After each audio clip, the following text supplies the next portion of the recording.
Assalamualaikum warahmatullahi wabarakatuh.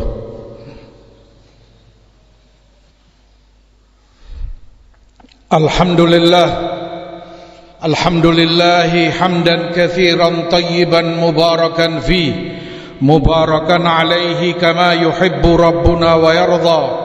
Wassalatu wassalamu ala rasulillah wa ala alihi wa sahbihi wa man tabi'ahum bihudahum ila yaumiddin. Amma ba'd, ibadallah, ma'asyiral muslimin, hadirin jamaah salat Jumat rahimani wa rahimakumullah. Allah subhanahu wa ta'ala telah berfirman dalam kitabnya, al-yawma akmaltu lakum dinakum wa atmamtu alaikum ni'mati wa raditu lakumul islam madina. Di hari ini telah aku sempurnakan untuk kalian agama kalian, aku sempurnakan kenikmatanku untuk kalian, dan aku ridhoi Islam sebagai agama kalian. Maka syariat Allah sempurna, selalu mengajarkan kepada kita, setiap muslim, setiap muslimah, segala kebaikan. Tidak ada kemaslahatan, tidak ada kebaikan untuk dunia dan akhirat mereka kecuali pasti itu diajarkan dan diperintahkan kepada mereka. Sebaliknya pun tidak akan tersisa satu kejelekan pun, tidak ada satu kerusakan yang merugikan dunia dan akhirat mereka kecuali pasti pula itu akan dilarang dan dicela oleh Allah dan Rasulnya sallallahu alaihi wasallam. Ibadallah, jamaah sekalian rahimani wa rahimakumullah, di dalam Quranul Karim, begitu pula sunnah Rasulullah sallallahu alaihi wasallam, ditambah dengan athar riwayat dari para salaf, sahabat maupun tabi'in, demikian pula penjelasan para imam dan para ulama Islam, menjelaskan kepada kita perkara yang tentunya itu ada pada setiap insan, masalah syahwatnya, masalah birahi pada seseorang, laki maupun wanita. Di dalam Quranul Karim ketika Allah mensifati orang-orang yang beriman, kaum mukminin, Allah sebutkan salah satu sifat mereka, walladzina hum li furujihim hafizun.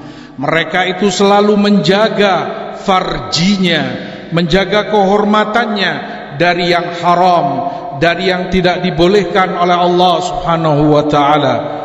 Illa ala azwajihim aw ma malakat aymanuhum fa innahum ghairu malumin.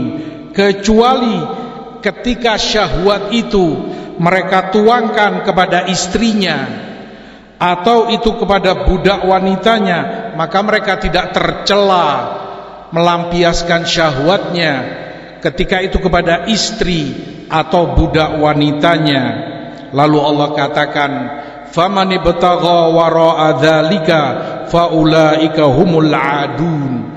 Yang menginginkan selain itu, dia puaskan syahwatnya, dia memuaskan nafsu birahinya, sementara itu bukan kepada istrinya, bukan kepada budak wanitanya, maka mereka itu orang-orang yang melampaui batas, orang-orang yang zalim. Demikian dalam Al-Mu'minun Allah sebutkan di ayat ke-6 hingga ayat ke-4 hingga ke-6. Kata Imam Syafi'i rahimahullahu ta'ala, ayat ini jelas, tegas menerangkan kepada kita haramnya melampiaskan syahwat dengan cara apapun selain kepada istri atau budak wanita. Hanya dua itu cara yang diperbolehkan oleh Allah. Hanya dengan itu seseorang tidak tercela melampiaskan syahwatnya. Masing-masing orang tentu punya syahwat. Lampiaskan syahwatmu di tempat yang Allah perbolehkan, istrimu atau budak wanitamu jika engkau memiliki itu. Selain daripada itu adun, mereka termasuk orang-orang yang melampaui batas, orang yang zalim. Ayat jelas.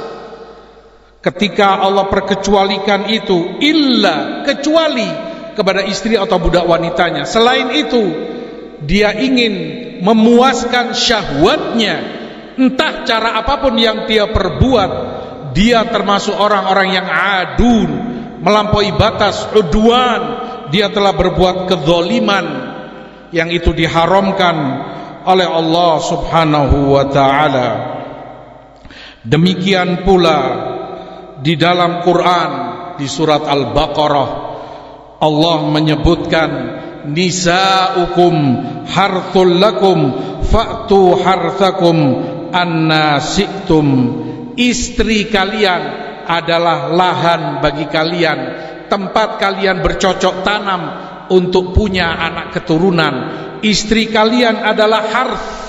Allah sebut di situ tempat dia menanamkan syahwatnya, karena di situ tempat syahwat memang tempat mulia, tempat suci, dan engkau berpahala, beribadah, bertakarrub kepada Allah kalau syahwatmu engkau tuangkan dan engkau letakkan di istrimu atau itu budak wanitamu. Demikian Allah bimbing kaum mukminin untuk mengarahkan syahwatnya di tempat yang diperbolehkan oleh Allah. Oleh karenanya di surat An-Nur di ayat ke-33 Allah sebutkan, wal yasta'fif alladzina la yajiduna nikahan hatta yughniyahumullahu min fadlih. Adapun orang-orang yang belum mampu, perhatikan itu, yang belum mampu, dia belum mampu untuk menikah, untuk mencukupi seorang wanita kebutuhan segala yang dia inginkan. Engkau merasa belum mampu, maka bimbingan Rabbmu adalah falyasta'fif, jaga iffahmu, jaga kehormatan dirimu. Jangan engkau tuangkan, jangan engkau lampiaskan syahwatmu dengan cara-cara syaitan yang tidak dibenarkan oleh Allah Subhanahu wa ta'ala. Wal yasta'fif, yang belum mampu nikah, jaga iffahmu, jaga kehormatan dirimu. Dalam hadis Abdullah ibnu Mas'ud radhiyallahu ta'ala anhu, kunna ma'an nabi sallallahu alaihi wasallam syababan la najiju syai'an. Ketika itu kami, beberapa para sahabat Rasul SAW, kami masih muda. Tentu anak ketika itu muda, seseorang ketika memasuki masa muda, syahwatnya sedang menggebu-gebu, syahwatnya dibakar oleh syaitan sedemikian rupa, besar syahwat dia. Tetapi kami, kata Ibnu Mas'ud, tidak memiliki apa-apa, artinya belum mampu untuk mahar, untuk biaya nikah, untuk mencukupi, memberi belanja nafkah seorang istri. Kami belum mampu untuk itu. Solusi apa yang Rasul berikan kepada mereka? Rasulullah katakan kepada mereka, para sahabatnya, ya ma'syarasy syabab man istata'a minkumul ba'ata falyatazawwaj. Wahai kaula muda di antara kalian yang merasa mampu mencukupi, menafkahi seorang wanita, nikahlah. Kalau engkau merasa dirimu mampu, nikahlah. Itu jalan syar'i, itu cara mulia yang Rasul sallallahu alaihi wasallam ajarkan kepada umatnya. Wa man lam yastati' fa alaihi bisawm. Tetapi di antara kalian yang belum mampu untuk melakukan itu, hendaklah dia banyak-banyak puasa, karena puasa itu baginya aghaddu lil basar wa ahsan lil farj. Itu menjaga kehormatannya, membendung syahwatnya, dan menundukkan pandangannya dari perkara yang haram. Nikah banyak membantumu terjaga dari perkara yang haram. Nikah menundukkan pandanganmu dari yang haram. Wa man lam yastati' fa alaihi bisawm. Yang belum mampu semua itu, puasalah. Yang Rasul ajarkan adalah berpuasa, bukan dengan cara lain. Dirimu punya syahwat, dirimu punya birahi yang membludak, kemana engkau hendak menuangkan dan mengalirkan syahwatmu? Kalau dirimu merasa mampu, nikahlah, lamar bintun nas dan nikahi dia sebagai istrimu. Kamu tidak mampu, yang Rasul ajarkan kepada para sahabatnya saat mereka masih muda belia, berpuasalah.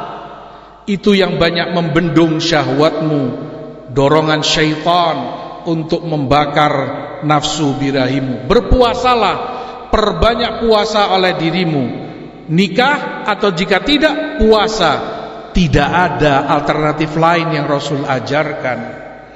Tidak ada jalan lain yang beliau bimbingkan kepada umatnya. Padahal di sana ada macam-macam cara syaitan yang dilakukan orang untuk melampiaskan syahwatnya.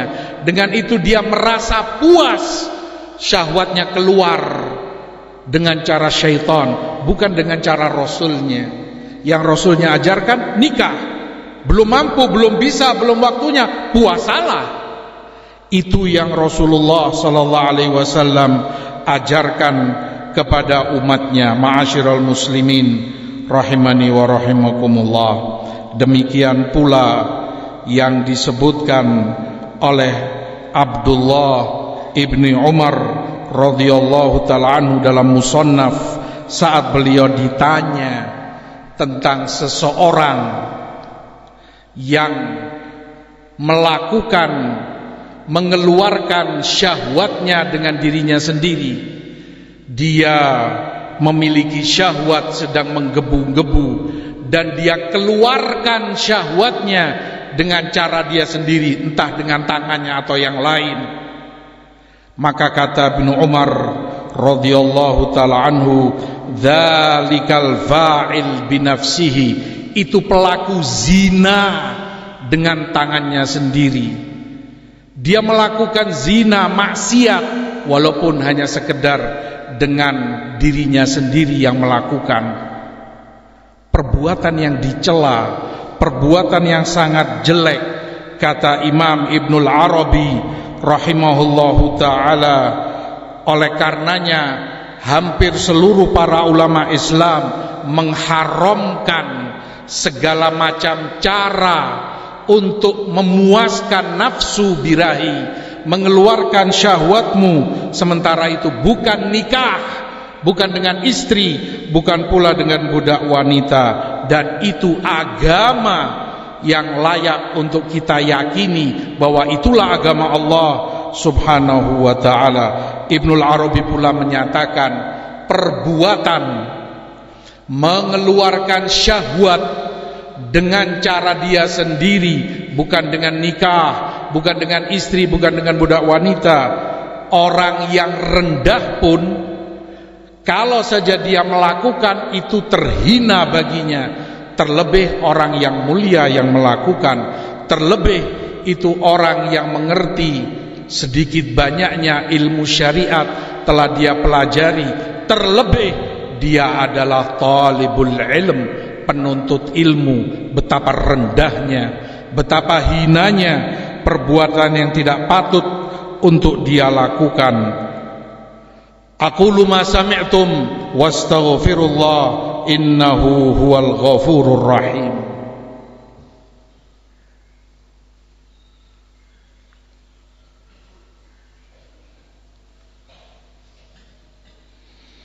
Alhamdulillah wassalatu wassalamu ala Rasulillah wa ala alihi wa sahbihi wa man tabi'ahum bihudahum ila yaumiddin, amma ba'd. Ibadallah, hadirin jamaah sekalian rahimani wa rahimakumullah. Selain dari yang telah kita sampaikan di khutbah yang pertama, Rasul sallallahu alaihi wasallam menganjurkan segala manfaat yang berguna bagi umatnya agar dirimu terjaga, kehormatanmu terselamatkan dari cara-cara dan jalan syaitan berkaitan dengan nafsu dan syahwatmu. Antara lain yang Rasul ajarkan kepada mereka agar seseorang itu tidak menyendiri. Di dalam Musnad Imam Ahmad dari hadits Ibnu Umar, naha Rasulullah sallallahu alaihi wasallam 'anil wahdah. Rasulullah melarang seseorang itu menyendiri. Makna hadis an yabit wahdahu, ketika seseorang tidur seorang diri.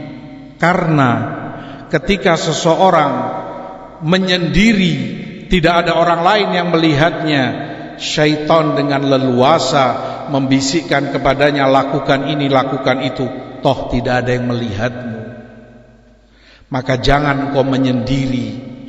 Menyendiri pula mengakibatkan seseorang berhayal ria, fikirannya kesana kemari, entah apa yang dia hayalkan, sehingga hayalan itu yang menuntun tangannya untuk berbuat sesuatu dari hayalan-hayalan yang dia fikirkan dalam benaknya karena menyendiri.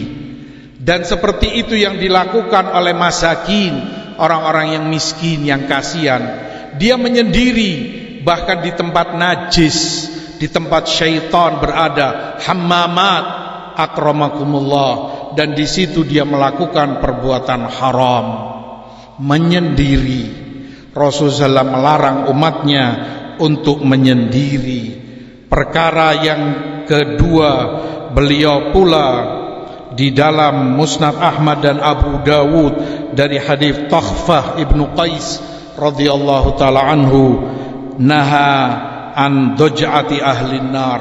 Beliau melarang dari tidurnya penghuni neraka. Ketika beliau melihat Abu Dzar tidur tengkurap, perutnya yang di bawah, beliau tendang dengan kakinya. Lalu beliau katakan, hadhihi doj'ah yubghiduhullah. Ini tidur, bentuk atau sikap tidur yang dibenci oleh Allah. Di riwayat Musnad Ahmad, ini tidurnya penghuni neraka, dibenci dan makruh. Tidur dalam keadaan perutmu yang di bawah karena ada sesuatu yang tertekan, dan itu sedikit banyak memicu dan mengganggu syahwatmu. Tinggalkan dan jauhi tidur yang semacam itu. Demikian Rasul sallallahu alaihi wasallam mengajarkan kepada umatnya. Demikian pula para ulama jelaskan, yang banyak membantu dirimu menjaga syahwatmu dari yang haram. Kalau kamu belum mampu untuk menikah, selain banyak-banyak berpuasa, hindari segala yang memicu dan memprovokasi syahwatmu. Masing-masing orang lebih mengerti dan lebih faham apa saja hal-hal yang semacam itu. Terkadang itu dari suara yang dia dengar dengan telinganya, entah nyanyian, entah apa, memicu dan menggerakkan syahwatnya. Jauhi perkara yang semacam itu. Terkadang itu berupa foto atau gambar.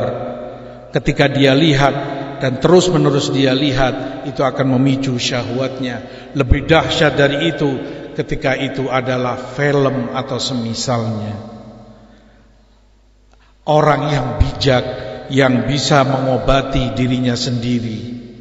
Kamu tahu sesuatu itu merusak dirimu, itu yang menyeret dan menjerumuskan kamu melakukan perkara-perkara haram, maka tinggalkanlah. Saddud dzari'ah merupakan kaidah mulia di dalam Islam. Segala pintu, segala jalan yang akan menjerumuskanmu kepada perkara yang haram, maka itu haram. Kewajibanmu untuk menjauh dan meninggalkannya.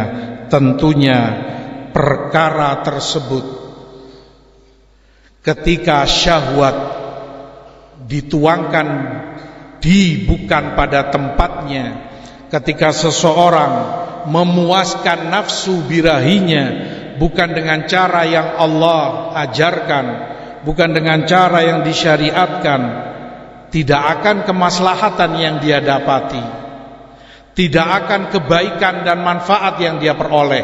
Sebaliknya, pasti madarat dan kerusakan yang menimpa dirinya. Tidak jarang dan banyak dikeluhkan penyakit-penyakit yang berhubungan dengan alatnya, wal'iyadzubillah. Karena dengan cara yang tidak halal dia mengeluarkan syahwatnya. Belum lagi secara psikis, banyak orang yang semacam itu akan terganggu, diganggu dengan was-was, bisikan-bisikan syaitan yang mengganggu kejiwaannya.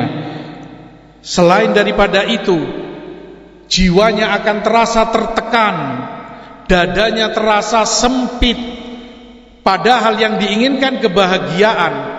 Kalau kamu ingin bahagia, nikahlah. Dengan nikah, dengan cara itu yang kamu peroleh, kalau kamu melakukan dengan istrimu, kebahagiaan. Karena itu jalan syar'i, pasti maslahat, kebaikan yang kamu peroleh.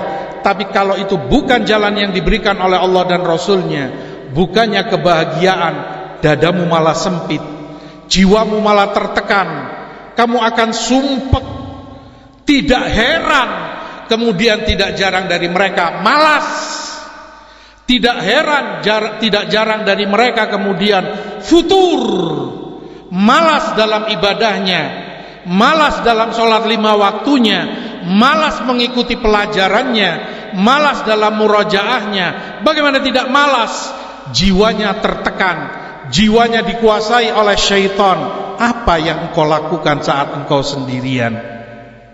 Jaga syahwatmu, jaga nafsumu, banyak-banyaklah berpuasa, jangan engkau menyendiri, jangan engkau banyak melamun, sibukkan dirimu dengan yang bermanfaat. Kalaupun itu mubah, bahkan labas, sibukkan, berolahraga, lari, ini itu, segala yang bermanfaat, menghafalkan ilmu, murojaah, segala yang itu bermanfaat untuk duniamu, terlebih untuk akhiratmu, itu akan melindungi dirimu dari perkara yang haram. Tidaklah terjerumus dalam perkara ini kecuali orang yang banyak penganggurannya, banyak melamun, sehingga pikirannya kesana kemari, ditunggangi oleh syaitan, dan terjadilah pada dirinya apa yang terjadi.